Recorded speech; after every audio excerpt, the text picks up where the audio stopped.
नाशिक जिल्ह्याच्या नांदगाव मतदारसंघाचे शिंदे गटाचे आमदार सुहास कांदे आणि मंत्री छगन भुजबळ यांच्यातील टोकाचा राजकीय संघर्ष महाराष्ट्राला परिचित आहे. अशातच आता आमदार कांदे आणि मंत्री भुजबळ आणि पुतणे समीर भुजबळ या दोघांनाही भ्रष्टाचाराच्या आरोपांवरून चांगलंच घेरले. राज्याचा अन्न व नागरी पुरवठा विभाग प्रत्यक्षात छगन भुजबळ नाही तर समीर भुजबळ चालवत असून टेंडर प्रक्रियेतील सर्व महत्त्वाचे निर्णय त्यांच्याच प्रभावाखाली घेतले जातात आणि यासाठी मंत्री छगन भुजबळ यांचा पाठिंबा असतो असं म्हणत आमदार सुहास कांदे यांनी 4,000 कोटींच्या टेंडर प्रक्रियेत तब्बल 500 कोटींचा भ्रष्टाचार झाल्याचा गंभीर आरोप केलाय.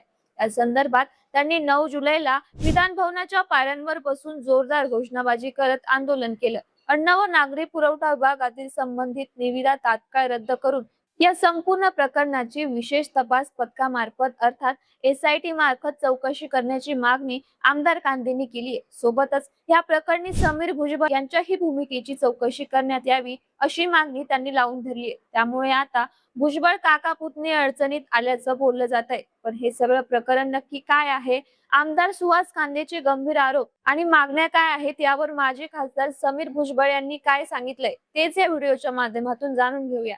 नमस्कार, मी गीतांजली आणि आपण पाहत आहात दे दणका.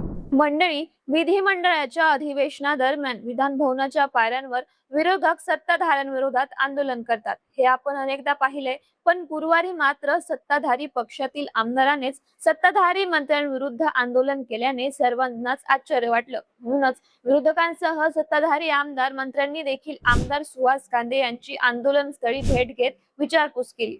आमदार कांदे विधान भवनाच्या पायऱ्यांवर हातात फलक घेऊन ठाणं मांडून बसले होते. अन्न व नागरी पुरवठा विभागात 4,000 कोटींच्या टेंडर प्रक्रियेत मोठ्या प्रमाणावर भ्रष्टाचार झाल्याचा आरोप करत यावेळी त्यांनी जोरदार घोषणाबाजी केली. या आंदोलनादरम्यान आमदार कांदे यांनी टेंडर प्रक्रियेतील कथित अनियमितता सरकारच्या लक्षात आणून दिली. त्यांनी सांगितलं की यापूर्वी धान्य वाहतुकीच्या निविदा म्हणजे टेंडर 3 वर्षासाठी काढले जात होते, पण आता मात्र कोणतेही स्पष्ट कारण न देता ते टेंडर थेट 5 वर्षांसाठी काढण्यात आले. त्यामुळे संपूर्ण प्रक्रियेच्या पारदर्शकतेवर प्रश्नचिन्ह निर्माण झाले.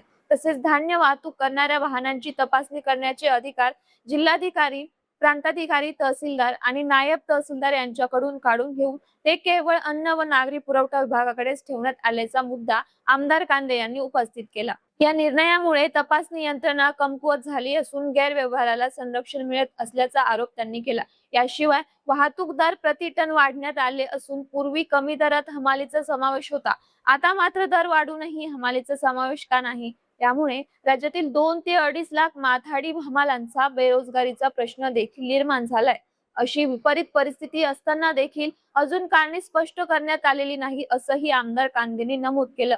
त्यांनी आणखी एक महत्त्वाचा मुद्दा असा उपस्थित केला की गेल्या 12 वर्षांपासून अन्न व नागरी पुरवठा विभागात मोजक्याच ठेकेदारांना सातत्याने कामे मिळत आहेत. प्रत्येक टेंडरमध्ये तेच ठेकेदार सहभागी होत असल्याने संपूर्ण प्रक्रिया संगनमनातून राबवली जाते. तसेच यामुळे नव्या वाहतूकदारांना संधी मिळत नसून स्पर्धात्मक टेंडर प्रक्रियेला हरताळ फासला जात असल्याचा आरोप कांदेंनी केलाय. दरम्यान 4,000 कोटींच्या टेंडर प्रक्रियेविरोधात उच्च न्यायालयात याचिका दाखल करण्यात आली असून न्यायालयाने या प्रक्रियेवर स्थगिती दिल्याचा उल्लेख करत दोषींवर तातडीने कारवाई करण्याची मागणी आमदार सुहास कांदे यांनी लावून धरली.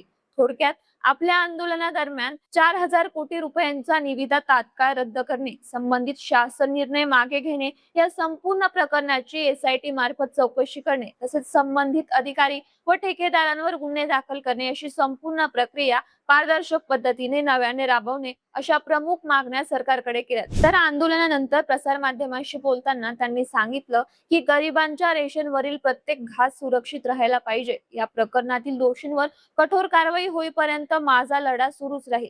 या प्रकरणाची SIT चौकशी करून संबंधित अधिकारी व ठेकेदारांवर गुन्हा दाखल करण्याची मागणी मुख्यमंत्री आणि उपमुख्यमंत्री यांच्याकडे केली आहे. या संपूर्ण प्रकरणाची निष्पक्ष चौकशी झाल्यास सगळं सत्य बाहेर येईल. तसेच अन्न व नागरी पुरवठा विभाग प्रत्यक्षात समोर भुजबळ चालवतात, त्यांच्याच प्रभावाखाली निविदा प्रक्रिया पार पडते. या प्रक्रियेत तब्बल 500 कोटींचा भ्रष्टाचार झाला असून याला खतपाणी घालण्याचं काम मंत्री छगन भुजबळ करतात. त्यामुळे धान्य वाहतूक निविदा प्रक्रियेची चौकशी करत असताना समीर भुजबळ यांच्या भूमिकेची देखील चौकशी करण्यात यावी अशी मागणी आमदार सुहास कांदे यांनी केली आहे. दरम्यान या सगळ्या आरोपांवर मंत्री भुजबळ यांचे पुतणे माजी खासदार समीर भुजबळ यांची प्रतिक्रिया समोर आली असून आपल्यावरील आरोप राजकीय सूडबुद्धीने केल्याचं समीर भुजबळ म्हणाले. त्यांनी सांगितलं की विधिमंडळामध्ये अन्न व नागरी पुरवठा विभागाच्या एका टेंडर बाबत जाणीवपूर्वक काही लोकांनी धादांत खोटे आरोप केलेत. मंत्रिमंडळाच्या मान्यतेनेच निविदा प्रक्रिया राबवली गेली आहे.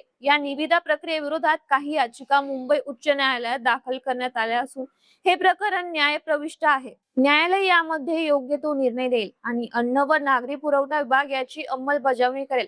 मात्र याचा कोणताही अभ्यास न करता वैफल्यग्रस्त असलेल्या व्यक्तीने राजकीय सूडबुद्धीने हे आरोप केले. त्यामुळे अशा आरोपांकडे मला लक्ष देण्याची आवश्यकता नाही, अशा शब्दात समीर भुजबळ यांनी आमदार सुहास कांदे यांचं नाव न घेता होत असलेले आरोप फेटाळून लावले. दरम्यान या प्रकरणी आता सरकारची भूमिका काय असेल आणि या बाबतीत एसआयटी चौकशी स्थापन होऊन निष्पक्ष चौकशी होईल का, हे पाहणं महत्त्वाचं ठरेल.